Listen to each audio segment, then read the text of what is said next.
Good morning. Welcome to Sunday morning. My name is David Okun, and welcome to my YouTube channel.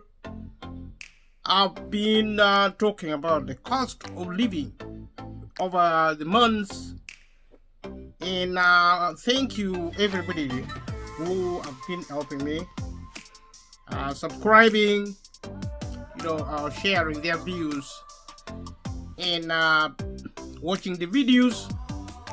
I'm so excited. This video is educational. If you find it entertaining, then that is fine. And because I'm talking about a very serious topic, the cost of living is a major problem. It has been a crisis for coming to more than a few years now. And I've always believed that if we need to solve a problem, if we are to solve a problem, we need to understand what is going on. And so everybody who wants to take responsibility for their lives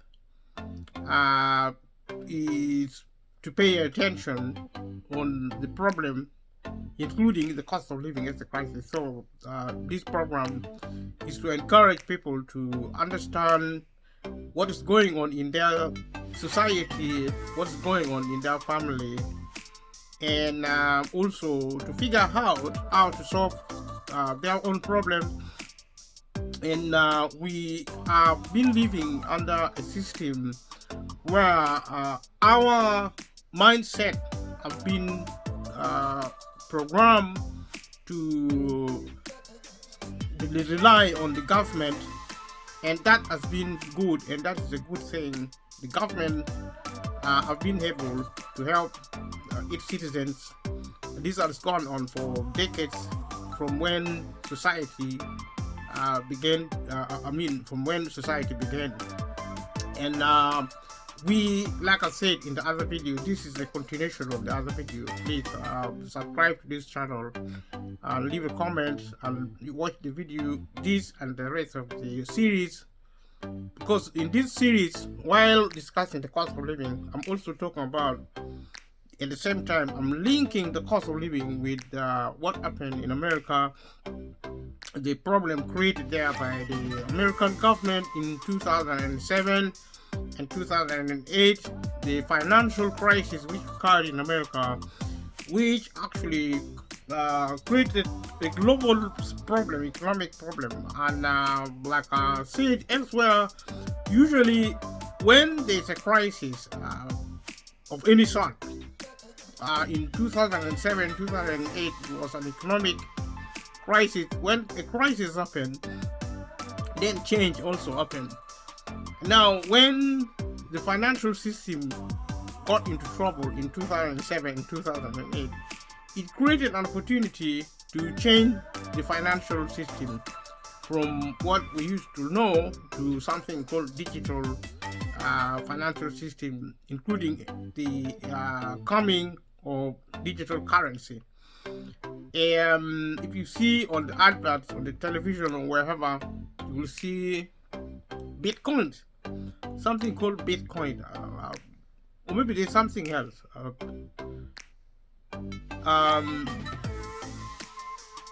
If you know anything about digital currency, leave a comment below. Because the globe, economically and every other way you look at the globe is going, digital. The currency is cash is disappearing from the economy in terms of financing, and crisis like what began in America in 2007 and 2008 was actually a catalyst to bring changes. And right now, when COVID-19 happened, some people thought it was an opportunity, one way or the other, either by design or coincidence, to introduce things like artificial intelligence, 5G. Understand China is now developing 6G in terms of using mobile, and things like robotics. So the globe is changing. in different ways. And that is on the development front. On the cultural front, things are actually stagnant because culture is about valuing humanity. We as a human species at the moment we value development more than culture. We develop material things like wealth, money, things. We even value trees and fish. We value nature. Nature to us means wildlife, things which are non-human. That's what our association with nature. We think nature is non-human thing, but humans are actually part of nature as well. That is a proper cultural education. Now, cultural failure has brought a lot of violence, including the cost of living crisis. It's evidence actually of social violence, of political violence, of technological violence, environmental violence. So there are violence, security, violence, cyber security. This is actually things affecting our development adversely. Development instead of being an instrument of protecting us is being turned into a weapon of mass destruction. So my appeal and my actually proposition is everyone who's watching this video to make a decision, because we have a life to live. There are people who may want to give up on their lives. That is okay. You give up on your life. If you think you can create life, that is okay. But from my point of view, is that you only live once. So if you are alive, giving up is not an option. And some people go ahead to commit suicide. If you want to commit suicide, fine. But I think that is not the way people should live. People who are culturally resourceful will put value on humanity. Doesn't matter even if you are 200 years, 100 years, 90 years. There is no reason for your life to be devalued. You need to value your life because you only live once, and you cannot replace a human life, in case you are wondering. If we can find technology in the future to replace life, then you can play with games with your life. Your life is number one priority in everything you do. You may think money and wealth is extremely important. I say to you, you can actually lose all your money and get it back. If you lose your life, you're going to disappear. You're going to be totally irrelevant. And the people you live with, people you have built a relationship with will suffer if you die, because you're going to leave them behind. And they're going to have to deal with your loss. At the same time, trying to figure out how to look after their lives. Life is extremely important, human life. I know there are people who are campaigning for the environment, who seem to, the way environmentalists sometimes behave, I'm not saying that is how they behave, but sometimes the impression they give is that they value things more than humans. Now, if you love animals, you love birds, you love trees, you love rivers, water, air more than human beings, then you need to undergo cultural education. That's what I mean by culture. You put human life first. That is culture. Development put material things first, which is a good thing if you're pursuing a developmental objective. You examine, you manage natural resources, you manage industry, trade, businesses. That is the right thing to do. But when it comes to culture, it's a case of choosing. It's a case of setting priority. Your priority is actually culture, which is actually valuing human life more than other life. I hear there are rumors that there are individuals in the world who are now aliens. If you know anything aliens, if you know anything about aliens, please leave a comment below and tell me where you have seen them, when you have seen them, how they look like. Some people now look like humans, but they're aliens, and their value system is actually alien also. In which case, they don't actually value human life. And if you look like a human being, you speak like a human being, and you also live among humans, you probably also interact with humans. You marry women, human women, and you give birth to children which are actually hybrid, part alien, part human. Then, if you are there, if you're watching this video, then try to give us humans some respect. We humans own this earth. The earth belongs to us. It's our possession. So if you're an alien, something which came out of outer space, if you want to occupy our worlds, give us a little bit of respect. Otherwise, we humans are going to deal with you. You may think you are an alien, you have more power than human beings. You may think you have more advanced technology than us. But we are humans. We always have the last say on Earth.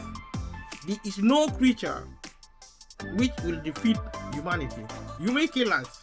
If you are an alien, you may kill us. You may destroy our life, but we will survive. And so my message to every human who is listening to me, this is the time to stand up for your human right. And this is the time to be alert. There is no time for sleeping, no peace for the wicked. If you want to be wicked, then start behaving like as if you are not a human being. And there's no peace for you. You see, we humans have the power to survive and also have a rest, have peace. We have the capacity to do that. All we need to do is change the way we think. We need to re-educate our minds. If we think peace, we get peace. If we invest in peace, we get peace. And this information is very important. It's a code for our survival, for our taking back control. If we are going to set up a government, that government should be a government of the people and for the people and by the people. We are not going to deal with governments whether we elect them or not, whether they impose their will on us as humans. We are not going to have people in government who do not respect us. Because if you are a human being and you are in government, your priority, respect, means you value human life first. And I will be making this statement over and over and over until people get it. And if you get it, leave a comment below. And I don't mind whether we have 8 billion people, including children. If 1 billion people can listen to me and leave a comment below to say what I'm saying, it makes sense, then I will be happy. If only one person out of the billions leave a comment below and tells me what you talk about is right, that is enough. I need one more person to understand what I'm saying, because then we will be in a position to start a process of change, of freedom, of democracy, of the rule of law, well, the rule of culture as well. Because in my argument, I've said the rule of law will be replaced by the rule of culture. Culture means education on the value of humanity. That is what culture means. How you teach and learn the value of humanity and plan everything around humanity, not the other way around. If you find a situation where there are a group of individuals whose priority is actually wealth or things, which is actually things to do with development. Development is there to support humanity. Humanity is not there to support development. There are a lot of multimillionaires and multi-billionaires who now worship wealth. If you want to worship anything, I'm not asking you to worship humanity. Worship humanity if you're desperate to worship something. And instead of worshiping money, worship humanity. But every human should know that worshiping humanity is irrelevant. What is relevant is actually valuing humanity and setting out to solve human problems using development, using wealth. So if you're a wealthy person and you're human, listen to what I'm saying. It doesn't matter how rich you are. If you are, whoever you are, somebody like Elon Musk. I like talking about Elon Musk because he's doing a lot of things with his wealth. Jeff Bezos, I spoke about them, Arnold Barnett of France. These are actually been changing places as to who is the richest in the world. Jeff Bezos, last time I looked, he was the second richest man in the world. Arnold Barnett was the richest. It could change. I know, Elon Musk lost a lot of money trying to buy Twitter now X. But people like Bill Gates, Mark Zuckerberg, these are multi-billionaires. They are measured, their wealth is measured hundreds of billions of US dollars, which is a good thing. It's good news for humanity. You need individuals like that. But let us be sure that the people we give wealth to are actually pure humans. We don't want hybrids, human beings who are bad animals or bad humans, and they look like humans, they behave like humans, they marry human women, or marry women, human men, or have children with human men, but they are actually other creatures. Or there are maybe hybrids which are part other creatures, part humans, and they're living on Earth. They look like human beings. And these creatures, if they are there, then I believe they are responsible for the extreme form of violence we are seeing, including the cost of living crisis, including the crisis involving the 2007-2008 financial crisis in America. Because the way some individuals in power, when I say individuals in power, I mean the state and the economy. The people who run multi-billion, multi-trillion businesses, who own them, also who run them, who are actually multi-billionaires, these are the rulers of the world. And also those who have political power, the president, head of state, prime ministers, ministers, members of parliament, in politics and government, these are the rulers. Normally when we talk about rulers, we refer to those in government. But government is being privatized, like I said before.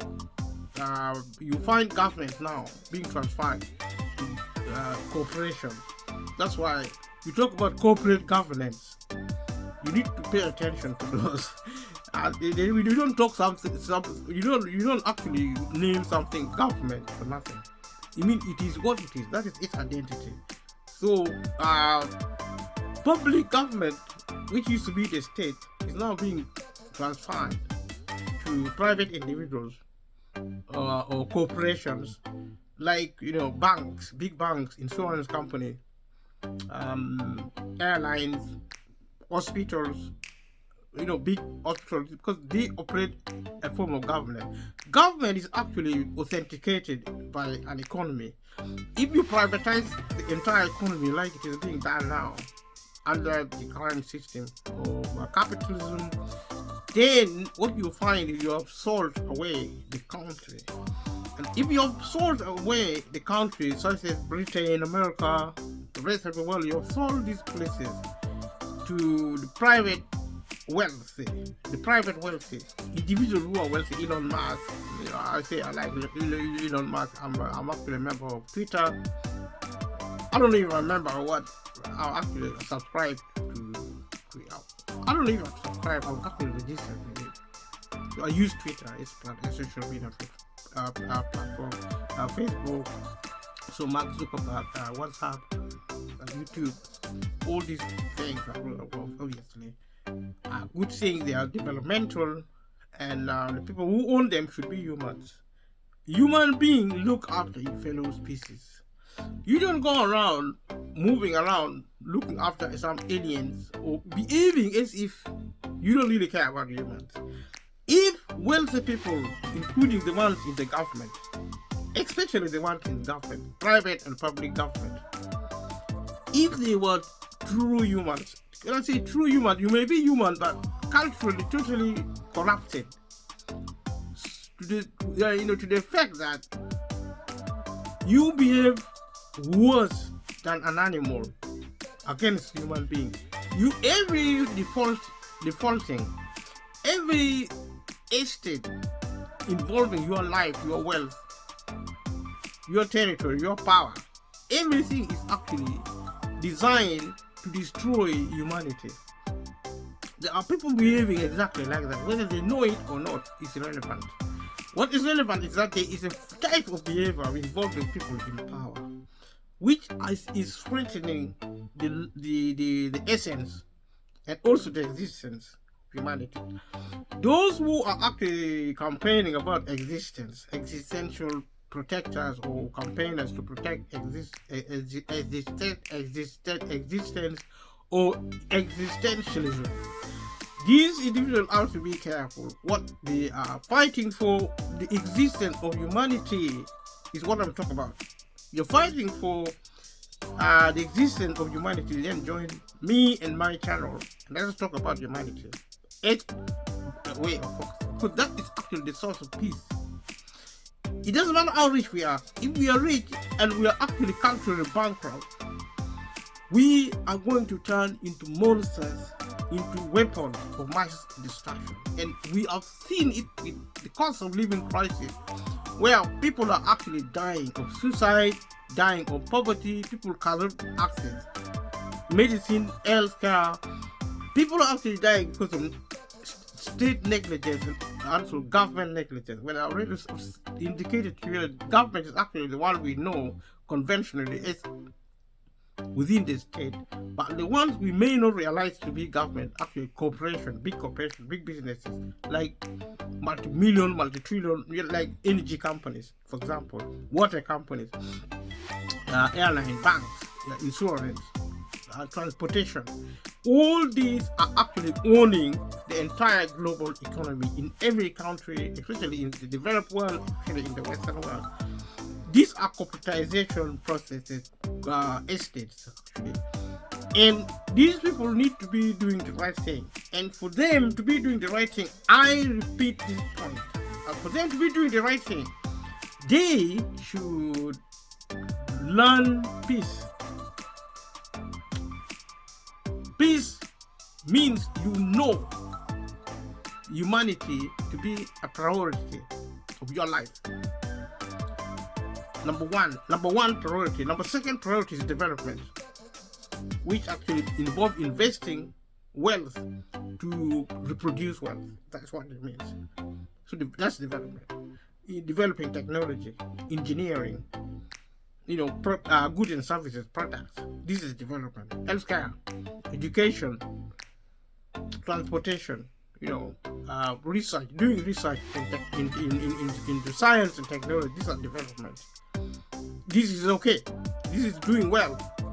We are generating enough wealth. That's why I'm actually trying to suggest that the fact that we still have the cost of living crisis means something is wrong at the head of our society.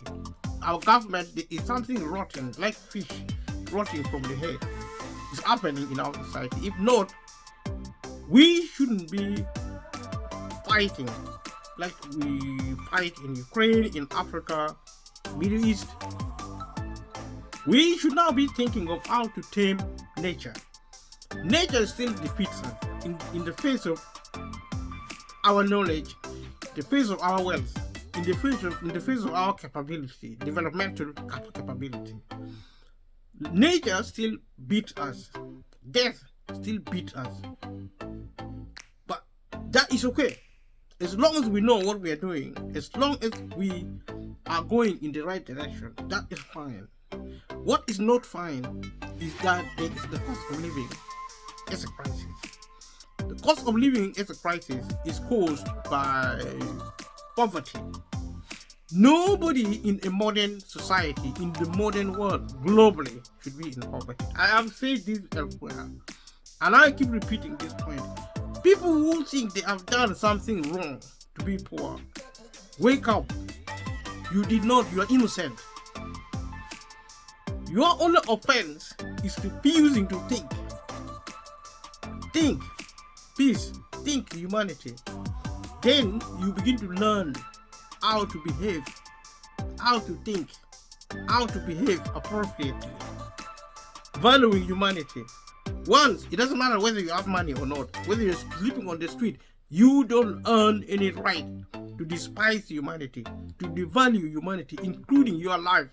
You may be poor, you may be standing on the street, sleeping on the street like a dog. There are dogs who live far, far much better in an astonishing luxury. Dogs of multi-billionaires wear designer clothing. They fly in private jets. The food they eat, actually, Adam, I hate to say this, probably some dogs feed on really luxury food. Depending which dog you are. Some dog food probably in a year may cost hundreds of thousands of pounds for just one dog. They even wear clothing, shoes, I'm not against dogs, the pets, cats. But the ones belonging to millionaires is revealing the way these dogs actually are. They spend a lot of money on dogs. When humans are actually dying, something is wrong in society. When animals belonging to horses, cats, dogs belonging to millionaires actually so living in luxury. I think they also play with toys these days. Pets, multi-million kind of like values. Dogs are valued in multi-billion. Dogs and cats belonging to multi-millionaires. This is actually ridiculous, because if that is what wealthy people use their money for, they buy watches, they buy whatever they want very expensively, when there are poor people in the world. This is completely inhumane. It is unhuman. People who believe you like that have lost their humanity. If you're a rich person and you behave without caring about a human being, especially poor people, if you don't care about poor people in your society, you are not a human being. You may be a human being, but because you are so corrupted that your value as a human being is almost zero. You behave worse than a wild animal. Animals look after their fellow animals. Okay? If you find a lion is going to look after a fellow lion, sometimes more than a fellow human. I'm not really castigating humanity, because there are so many decent human beings. That's why I'm not even talking, because decency means valuing humanity. There are a lot of multimillionaires and multi-billionaires there, God bless them, which are actually good. They think about people, they value humanity, they are culturally educated. This is the people we hope will take over power from people who are actually bad. Bad people should not be in power. They should not own wealth. If anybody would, we cannot allow monsters to own wealth in the world. It doesn't matter how hard they work. Their work is in vain. Because you see, you cannot work to destroy humanity. If it doesn't matter how clever you are, it doesn't matter what you have invented, we have to take it away from you. Humans should gather. People who are culturally, good people should not allow bad people to be in power. Bad people are not allowed to have wealth. And bad people allow the cost of living to occur when they're in a position to eradicate the cost of living crisis. The cost of living crisis is caused by poverty. It's not caused by anything else. The government can eradicate, any government of the world, in the UK, in America, can eradicate it within a year. And you will never hear anything to do with a crisis related to the cost of living. It is deliberate, it is the product of negligence from human beings who are actually multimillionaires, but also people who are poor. Because people who are poor should wake up, particularly, and they should learn to define poverty.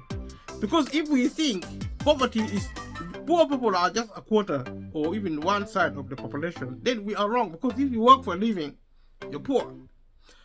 Somebody who works for a living, who is actually a middle class, but work for a living is poor by definition. The definition should be changed from whatever you know to be poverty, people in poverty, to the one I'm talking about, because that actually will produce a result where we get over 90% of the population being poor. And that will produce an argument which is accurate, which is actually to be validated by us. Because we, the people, the majority of the world, are the ones who are in power. We may have people, the individuals who are actually steering the system. The ones in government, ministers, prime minister, president, that's okay. And the military system, that is fine. But we are the owners of our world. We are not supposed to be in poverty under any circumstance. And this should stop. The cost of living should stop within a year. If it doesn't, then people we entrusted to run our countries are not interested in peace. That's evident. So the reason I'm saying this, people should take responsibility for their lives. Don't sit and wait for the government to tell you something. You have brains. Even if you didn't go to school, your brain is intact. You can teach yourself within 1 year, 2 years, 3 years, 4 years, 5 years, and be an expert on any topic. That is the essence of humanity. We have what it takes to be peaceful. And the cost of living is evidence of violence. And violence and war is the absence of peace. And we should have to really take this opportunity to change the way we think, to change the way we plan our life, the way we work, as individuals, we work as partners, as families, as communities, the way we achieve outcomes, and the way we make assessments at the humanitarian level and developmental level. And this is why I'm trying to talk about the cost of living. And that's why I've been linking the 2008-2009 financial crisis with the cost of living, which is actually illegal, morally illegal. Some people may think it is legally illegal, legally legal, illegal within the law, but within culture it is illegal. It's unlawful, it's lawlessness, and the financial crisis happened in America because the American government failed to provide housing for people who need help, for poor people. They created the problem by doing sets of wrong things systematically within the financial infrastructures, financial system. They crashed, they destroyed the finances and the economy of the globe. And the poor people pick up the pieces. Rich people got an harvest, a bonanza or payment from the government. I have mentioned this in the other video. So that is the relevance. And that's actually the connection between this crisis, because the 2007 and 8 is a crisis, it was a major global crisis, similar to the crisis resulting from terrorism attacks, things like 9/11 in America. Those are crises, those are impacted on the economy, including Brexit in the United Kingdom and the globe, because Brexit occurred in the UK. It impacted Europe and the globe economically and in other ways. Every time the economy is in trouble, a lot of things fall apart, because we, in terms of our welfare, in terms of development, we rely on a good economy. And that's why it's essential to be talking about this, and I'm really delighted that I've been talking about Please leave a comment below. Subscribe if you haven't subscribed. To support this channel, subscription is free and you don't pay anything, and it takes only seconds to do that. If you're willing, you can do that to support this channel, and click the notification bell. You don't need to put your personal details when you're subscribing. Your personal detail is already on the system when you are, the moment you have a mobile phone, or even if you don't have, as long as you have downloaded the app, the YouTube app, just open it, look for my account and subscribe, leave a comment, watch the video to support it. And thank you in advance, and thank you for those who have already subscribed. We are a small project, and we are actually making progress, and I'm so grateful for those who have helped. And let us look briefly on some materials about the 2007-2008 financial crisis in America. Let us try and look at the specifics using. You can actually do a study of your own. Go on the internet, just read about financial crisis, read about the cost of living, and it's a way of forming a habit of learning, because knowledge is extremely important if you're a human being who wants to be free. And you also learn about prioritizing. Your priority as a human being is actually to protect human beings. And if there are aliens which are actually trying to distort our society, then we can expose them. And if they don't comply with us culturally, we will kick them out. It doesn't matter how long it takes. So we're looking at the cost of borrowing, which is actually interest on borrowing. If you borrow something in your life, it's going to cost you something. And these costs are complex. Something called variations. It varies. It's not the same. If something is now variable, if it is variable, it's now complicated. So if you start being involved in the financial credit, borrowing like it happened in America, people who didn't have money, people who were poor, actually were allowed to borrow money, and they couldn't pay, and they lost their homes. There's something called foreclosures. Their homes were taken away. There's a mistake. The government should have been straightforward. Build property, build houses for people who cannot buy outright, and let them live in it. If you want to charge them rent, that is your problem. But you are not supposed to. Anywhere in the world, we have enough money to build houses and give to people who cannot afford to build, and for people who cannot afford to buy. That is what should be done going forward in America, in Europe, across the globe, in Africa. That is what the government is supposed to do.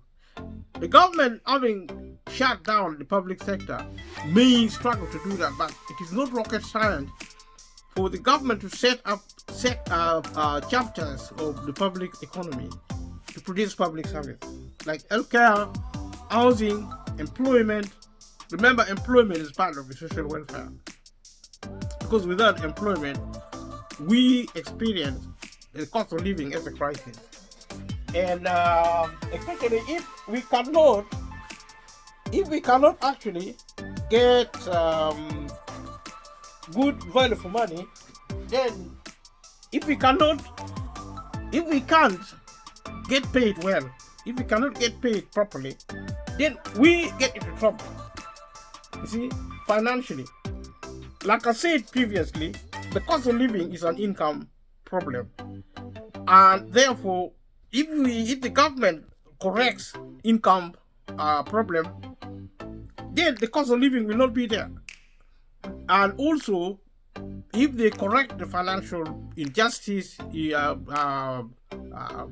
financial wrong due with income for people who actually are poor, then poverty will be eradicated. I'm not talking about people getting rich.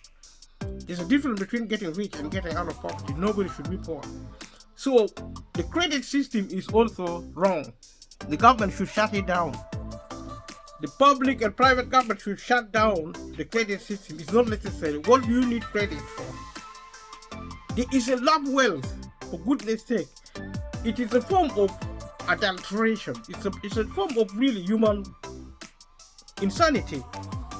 People who are so clever are allowing the credit system to come. When people talk of borrowing, you talk of borrowing, and you introduce complicated words such as variations in the cost of borrowing. Borrowing, if you're asking somebody to give you something belonging to them, but it comes at a cost.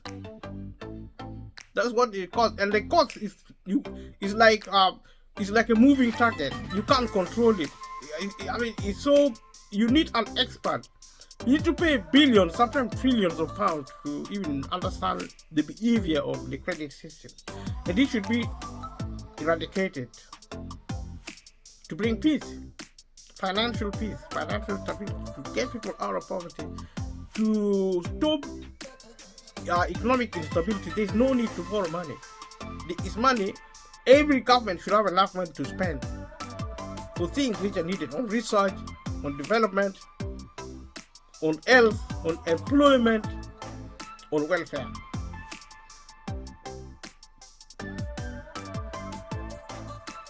So, in America in 2006,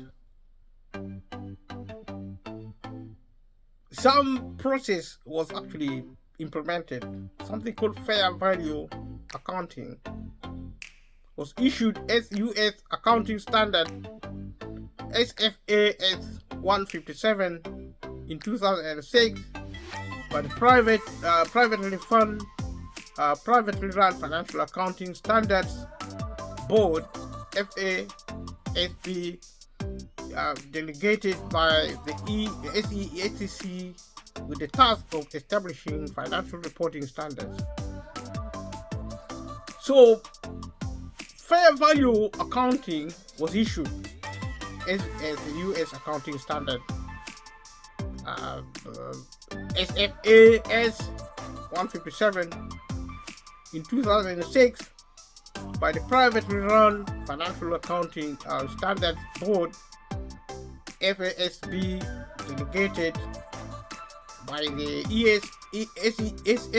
SEC with the task of establishing financial reporting standard. Financial reporting standard is a form of maintenance. You're trying to maintain the system, trying to manage it, to regulate it. Normally the government should do that, but this was being done by the private sector to actually look at the cost of borrowing. So the fair value accounting, which was issued as U.S. accounting standard, fair value accounting, SFAS 157. These are actually these are regulations, guidelines, rules of accounting standard that was actually done in 2006 by the privately run Financial Accounting Standard Board. The Accounting Standard Board is actually to support compliance within the financial infrastructure. This is required that tradable assets such as mortgage securities be valued according to their current market value rather than their historic cost or some future expected value. So this kind of accounting standard provided the requisite infrastructure to produce required tradable assets So it provided a requirement that tradable assets such as mortgage securities is actually considered as an asset. But when you talk about the credit system and you talk of securities, you talk of guarantees, you talk of tangible value which are actually there to back credit system, credit products such as mortgages, which can be valued according to their current market value. When you talk of current market value, I would say real value, rather than their historic or retrospective value, or their future or prospective value, which is actually a form of speculative behavior within the market economic system.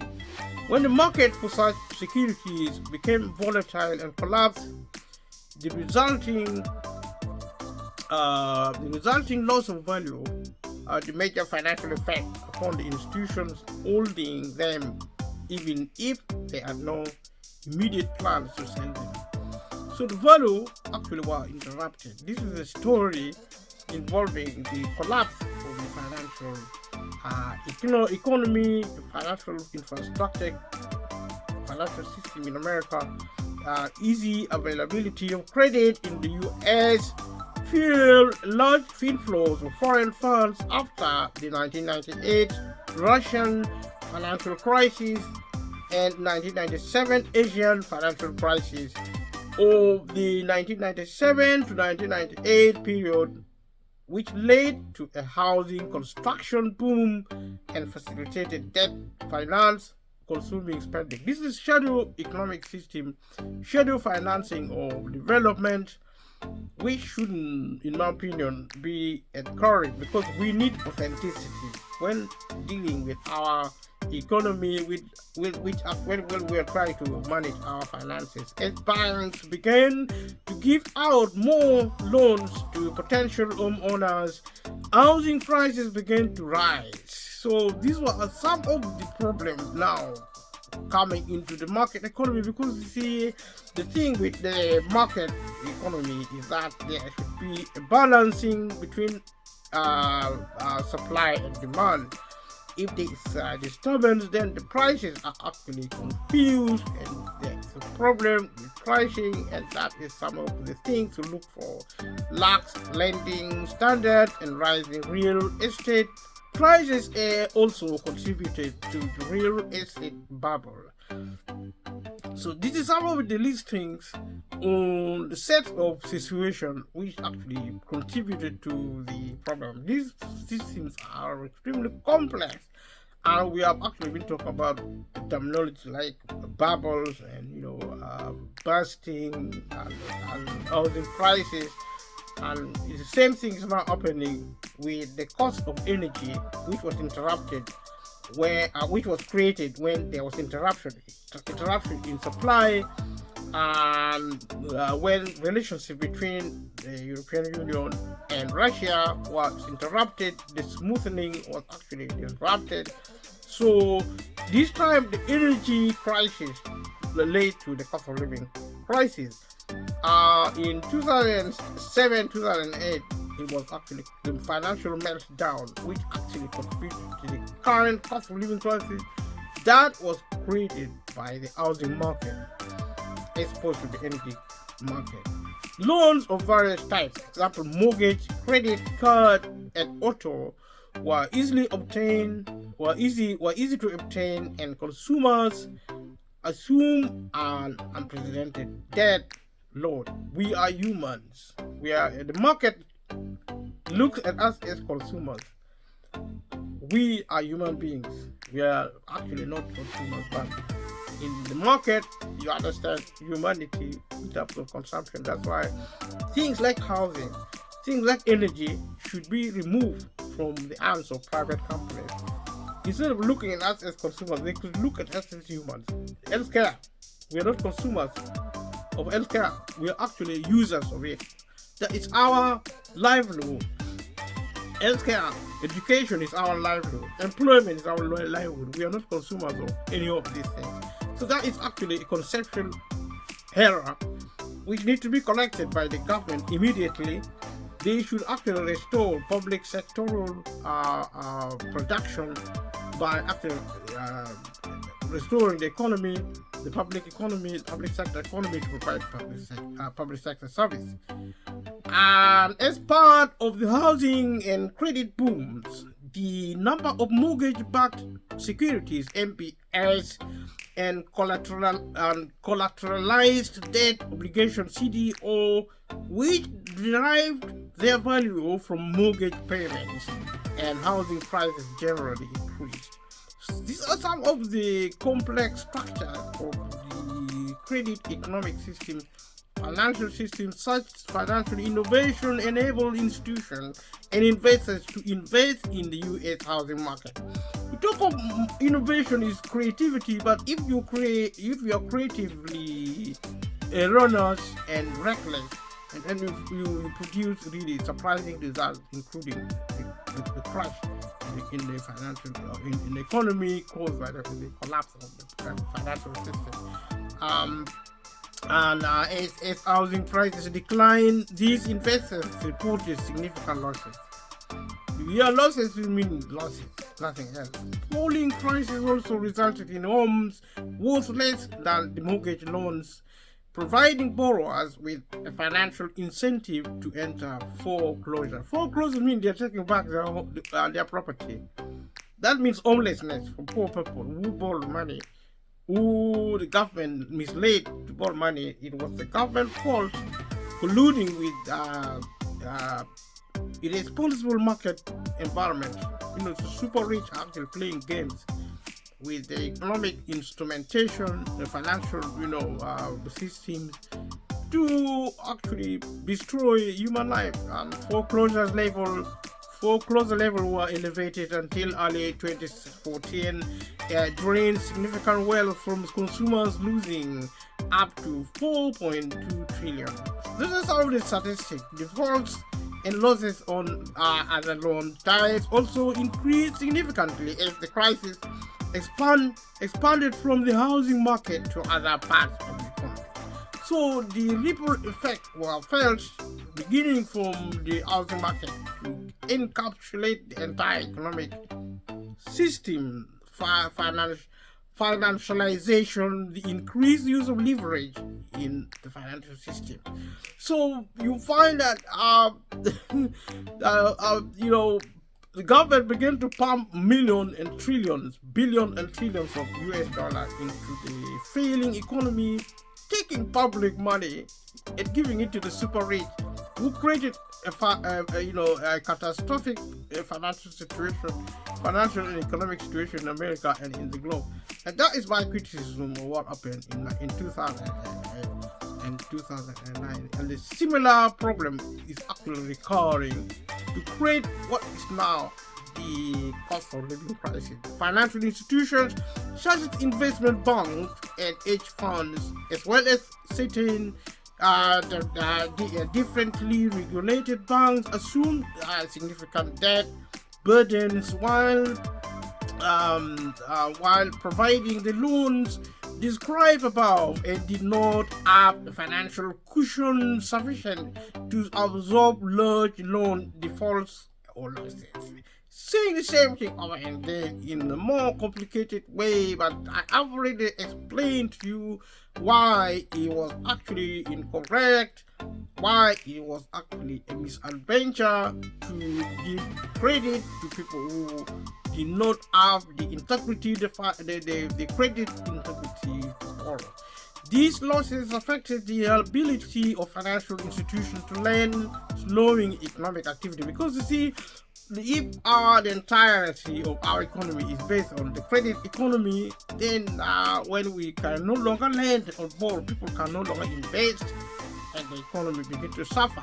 And that was what happened in America, what's happening now, what will continue to happen in the future. That's why it's important to understand this logic. Some critics contend that government mandates forced banks to extend loans to borrowers, previously considered uncreditworthy, leading to increasingly lax underwriting standards and high mortgage approval rates.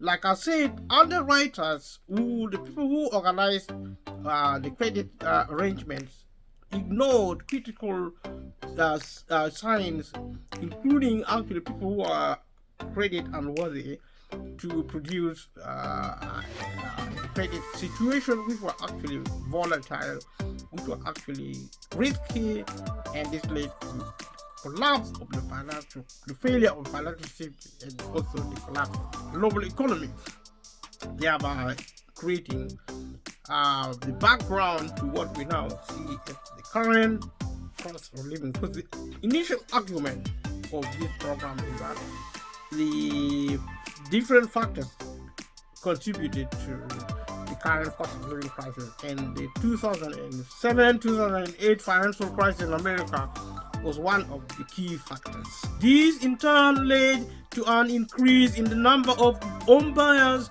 which drove up housing prices. So more people which are actually fake in terms of financial credit system, they were fake, like fake news. These were actually people who were not worthy. They were not supposed to borrow money. They were actually made to borrow money, and a lot of interest were charged on them, because if you have weak credit integrity, you pay more. The more you have, the more you get in terms of value. The less you have, the less you get in terms of value. So you get more liabilities, and this is the problem. This appreciation in value led to many homeowners to borrow against the equity in their homes as an apparent windfall, leading to over leveraging. Leveraging is actually a credit terminology, meaning actually lending and borrowing to generate values, financial values, which are actually shadowy. Subprime lending, we're going to look at subprime lending. Subprime lending expanded dramatically between 2004 and 2006. Subprime is actually opposite of prime. Prime means something of high value. Subprime is actually substandard value asset.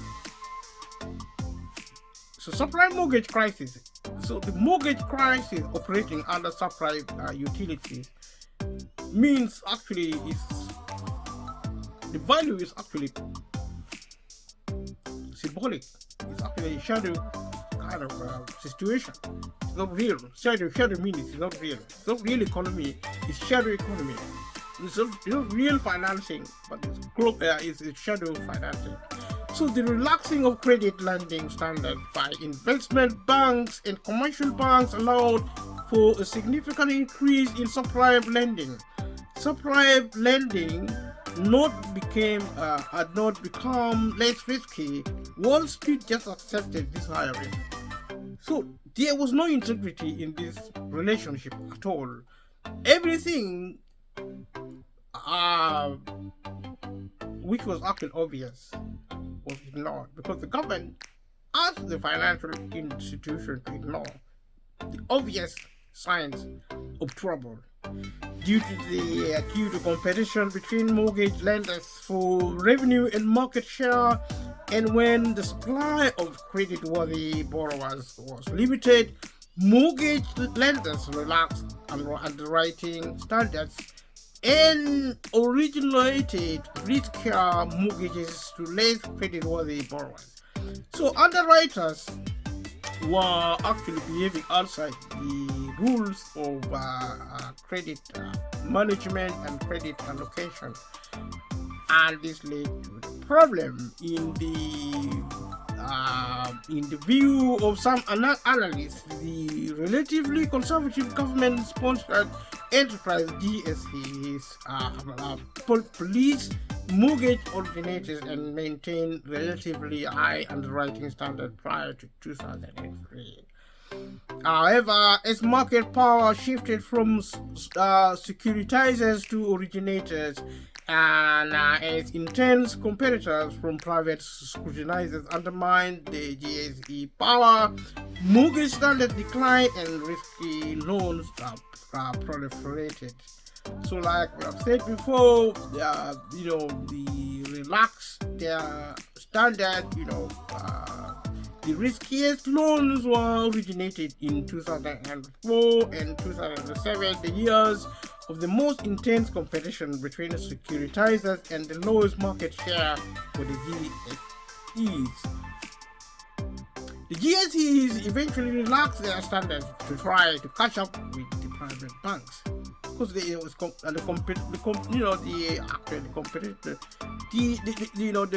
playing ground was not level for competitors in the market. This was actually disrupted when the government intervened to support behavior which was actually wrong, for the financial system. A contrarian view is that Fannie Mae and Freddie Mac led the way to relax underwriting standards, starting in 1995 by advocating the use of the easy-to-qualify automated underwriting and appraisal system by designing no down payment products issued by lenders, by the promotion of thousands of small mortgage brokers, and by their close relationship to subprime loan aggregators such as Countrywide. So easy money was made available by the triggering of government policy. So government actually told them to provide easy money to lenders, to borrowers. So the situation arose where borrowers who previously didn't get money were getting money in the name of buying housing, using a credit system for housing, which was actually shadowy, and this created the problem. Depending on how subprime mortgages are defined, they remain below 10% of all mortgage originators until 2004, when they rose to nearly 20% and remained there through the 2005-2006 peak of the United States housing bubble. Now, bubble, when there are trouble, like troubled water, and when there is turmoil, when there is lawlessness within the financial instrumentation and environment, the role of affordable housing program. The majority report of the Financial Crisis Inquiry Commission, written by the 6 Democratic appointees, the minority report written by 3 of the 4 Republican appointees, studies by Federal Reserve economists, and the work of the several independent scholars generally contained that government affordable housing policy was not the primary cause of the financial crisis. They are wrong, because you see, affordability of housing was imposed on the country through the work of the government. When the government actually failed to provide housing for people who need housing directly, instead in embarking on almost dishonest practices within the financial system and manipulating the complexity of the system and allowing people who were not allowed to borrow. The government literally told the economic expert, the financial institution, to lend money privately to people who were not allowed. It was ideologically driven by the motive of privatization, the refusal to support public sector because of the ideological problem, and that is wrong. Although they concede that governmental policies had some role in causing the crisis, they contend that GSE loans perform better than loans securitized by private investment banks and perform better than some loans originated by institutions that held loans in their own portfolio. Because you see, the premise of this exercise was already wrong from the start.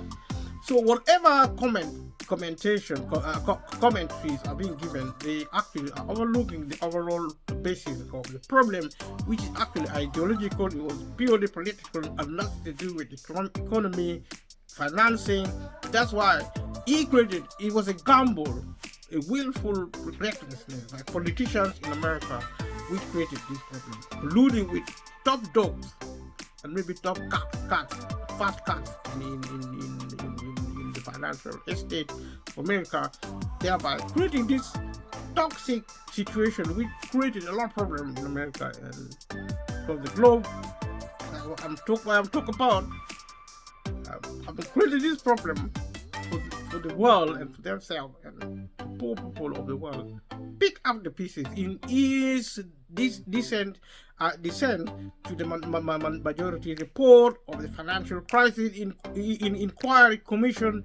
Conservative American Enterprise Institute fellow Peter J. Wollison stated his belief that the roots of the financial crisis can be traced directly and primarily to affordable housing policy initiated by the United States Department of Housing and Urban Development HUD in the 1990s and to massive risky loan purchases by government-sponsored entities, Fannie Mae, Freddie Mac.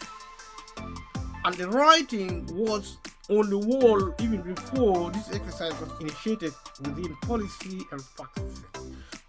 It was not the right thing to do, but they knew it, but they went ahead and created crisis. The process destroyed the global economy. Based upon information in the SEC's December 2011 securities fraud case against 6 former executives of Fannie and Freddie, Peter Wollison and Edward Pinto estimated that in 2008 Fannie and Freddie held 13 million standard loans totaling over $2 trillion. Big money from the government to the private sector. In the early and mid 2000s, Bush administration called numerous times for investigation into the safety and soundness of the GSE and their swelling portfolio of subprime mortgages. You see, the problem with the government is that it relies on think tanks, people who are actually experts in certain fields, in this case expert in financial. They listen to them as if this expert who elects them, and they don't listen to people who elect them at all. If the people who elect them say we are poor, we need housing, they don't listen. They go and talk to experts who advise them wrongly, and they implement this wrong advice, and they begin to look like idiots. They are destroying the global economy, ravishing the financial institutions. On September the 10th, 2003, the United States House Committee on Financial Services held a hearing at the urging of the administration to assess safety and soundness issues and to review a recent report by the Office of Federal Housing Enterprise Oversight, OFHEO, that uncovered accounting discrepancies within the entities. So there were irregularities staring in the faces. The hearings never resulted in new legislation or formal investigation of Fannie Mae and Freddie Mac, as many of the committee members refused to accept the report and instead rebuked OFHEO for their attempt to regulate. So there was a lot of politicking and co-politicking and ideologically driven misbehavior. Some, such as Wollison, believe this was an early warning to the systemic risk that the growing market in subprime mortgages posed to the U.S. financial system that went unheeded. So the project was unveiled before it started because the argument should have been clear at the outset, political argument that the private sector is not designed to provide public housing, public services. Simple. And this is actually repeating itself now. Government of the world are allowing private companies to provide utilities and things like gas and electricity and energy and food and things like that. These are actually creating problem of the cost of living crisis. 2000 United States Department of the Treasury study of lending trends for 305 cities from 1993 to 1998 showed that 467 billion US dollar of mortgage lending was made by Community Investment Act (CRA) covered lenders into low and mid-level income LMI borrowers and neighborhoods, representing 10% of all U.S. mortgage lending during the period. The majority of these were prime loans, subprime loans made by the CRA covered institutions, resulted a 3% market share of LMI loans in 1998, and but in the run-up to the crisis, fully 25% of all subprime lending occurred, and CRA covered institutions, and another 25% of subprime loans had some connection with CRA. These are some of the information, but it relates to things I've been saying in common language. However, most subprime loans were not made to the LMI borrowers targeted by the CRA, especially in the years 2005, 2006, leading up to the crisis. Nor did it find any evidence that lending under the CRA rules increased delinquency rate, or that the CRA did indirectly influence independent mortgage lenders to ramp up subprime lending. So independent of the government, and subprime delinquency means they were not paying back their money. To other analysts, the delay between CRA rule changes in 1995 and the explosion of subprime lending is not surprising and does not exonerate the CRA.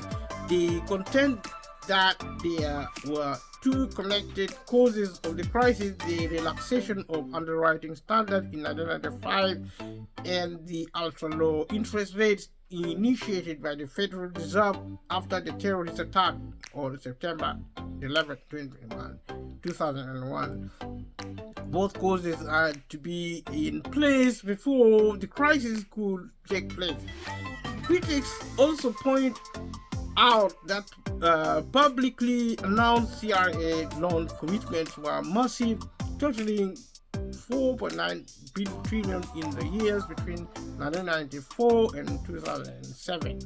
They also argue that the Federal Reserve's classification of CRA loans as prime is based on the faulty and self-serving assumption that high interest rates loans 3 percentage points of average equal subprime loans.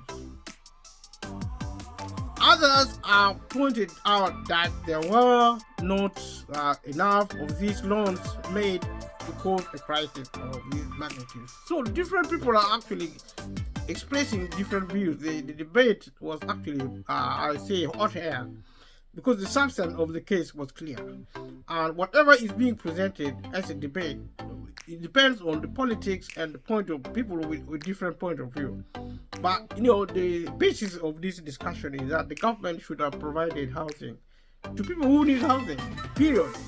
When it went to the private sector to do its dirty work, if that is, because you see, the government going to the private sector, every time the government goes to the private sector, provide public service, it means it is trying to avoid responsibility, political responsibility. So it is like a corrupt point of, it's like a form of corruption by the state at the expense of people who need help. And all this is, because of false ideology that the public sector is not good for anyone. That is wrong. Everybody knows the government cannot give any public service without public sector. And by telling us they are providing public service, by empowering private sector, is actually making a fool of themselves and also making a fool of us. And we should not allow. If the government, if an MP or any government comes to you and say, "Oh, we are going to provide public service," ask them, "How are you going to do that?" And warn them. We don't want complicated languages. Are you going to expand the public sector? If the answer is yes, okay. If that happens, then we believe you. We believe you. You are even in America, Europe, or in the world, wherever the government, wherever you are, just find out: are you going to invest in the public sector? If the answer is no, you're going to invest in the private sector, provide public service. Tell them, your MP, go back to the government and tell them we don't want that kind of arrangement, because the private sector cannot provide public service. It's basic understanding. And if people allow the government to get away with what is clearly, mindless kind of behavior, if you care about people, you should behave like what the conservatives in America did with the housing situation in America, creating a lot of problems. Essentially, investment banks and hedge funds use financial innovation to enable large wages to be made far beyond the actual value of the underlying mortgage loans, and using derivatives called credit default swaps, collateralized debt obligation, and systemic CDOs. Collateralized default debt obligations. By March 2011, the FDIC had paid out $9 billion to cover losses on bad loans at 165 failed in financial institutions. This is bailing out the private sector by public money. The Congressional Budget Office estimated in June 2011 that the bailout to Fannie Mae and Freddie Mac exceed $3,000 billion, calculated by adding the fair value credit deficits of the entities to the deficit bailout fund at the time. If a government goes to bail out any entity, it means it's a private company, being sometimes disguised as public company, because they are providing public service, and that is wrong. The government shouldn't do that, because public sector cannot provide public service. Economist Paul Krugman argued in January 2010 that the simultaneous growth of the residential and commercial real estate pricing bubbles and the global nature of the crisis undermines the case made by those who argue that Freddie Mae and Freddie Mac CRA or predatory lending were primary causes of the crisis. In other words, bubbles in both markets developed even though only the residential market was affected by this potential causes. I think economist Paul Krugman is wrong. He is not thinking correctly, and he is somebody who is highly recognized, but because of his blindness caused by his ideological insanity, he speaks in this manner, because this is clearly government making the problem. Entirety of the problem actually political, is of government making. No amount of argument, reasoning in whatever complexity, in whatever complex way, is going to disallow apportioning of blame on the government. And this is important then and now, because it's continuing, is getting worse now. And I am saying government behavior consistently allowing private companies to provide public service is what is causing the cost of living crisis in the world. Countering Krugman, Wilson wrote, "It's not true that every bubble, even a large bubble, has the potential to cause a financial crisis when it deflates. I agree with him. And I think he's talking sense. Wilson notes that overdeveloped countries large bubbles during the 1997-2007 period, but the losses associated with mortgage delinquencies and defaults when these bubbles deflated were far lower than the losses suffered in the United States when the 1997 and 2007 bubbles deflated. So this interference with the market economy by the government intervention and actually creating environmental problem within market financial system is something to look at when looking for faults occurring. According to Wallison, the reason the U.S. residential housing bubble, as opposed to other types of bubble led to financial crisis, was that it was supported by a huge number of substandard loans, generally with low or no down payment. That's what I was talking about. People without integrity to borrow were allowed to borrow. And this was actually incentivized by the government. The government promised that they were going to be there if there is trouble. And they actually legislated. They did that legislatively, evidently. If you watch my other videos, so the writing should be on the wall. The problem with these people, they don't accept responsibility. And they behave like thugs. Krugman's contention that the growth of the commercial real estate bubble indicates that U.S. housing price policy was not the cause of the crisis is challenged by additional analysis. I accept that because it is challengeable. It's not true. It was actually government policy which created the problem, and the collusion with government between the market, which is a clear language to speak with regard to this problem.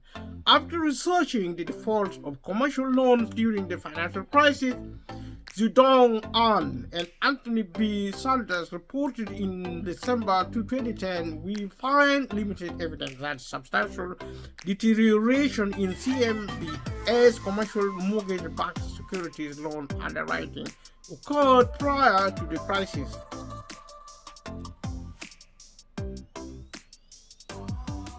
We find limited evidence that substantial deterioration in the CMBS commercial mortgage-backed securities loan underwriting occurred prior.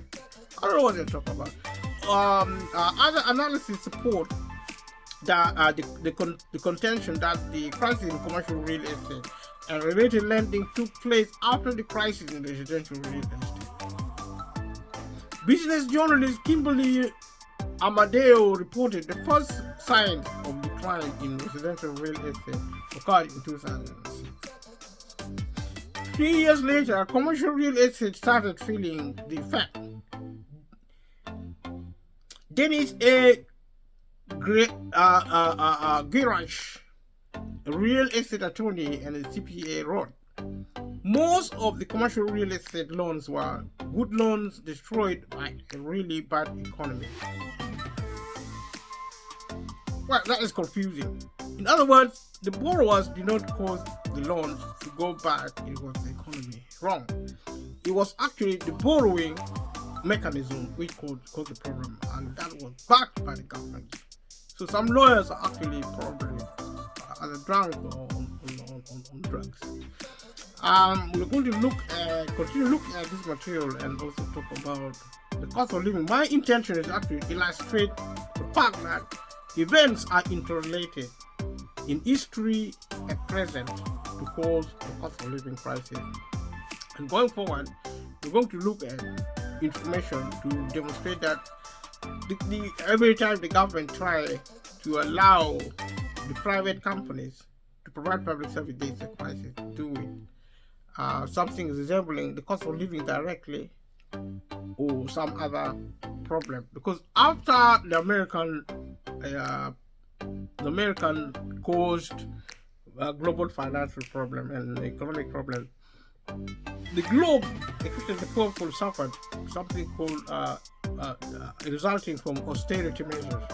where what that meant was that the government refused to finance public sector, and it also got an excuse to close public sector down because of the financial crisis of 2007 and 8 in America. Because there was a problem with the economy, the government always, when that happened, it closes down the public sector, it closes down public services, it closes down small and medium businesses, and this creates the cost of living and including the cost of living crisis. Thank you for watching. Please subscribe to my channel, and thank you for watching this far, and speak to you later. Have a lovely Sunday. We are actually Sunday morning. Thank you. Bye bye.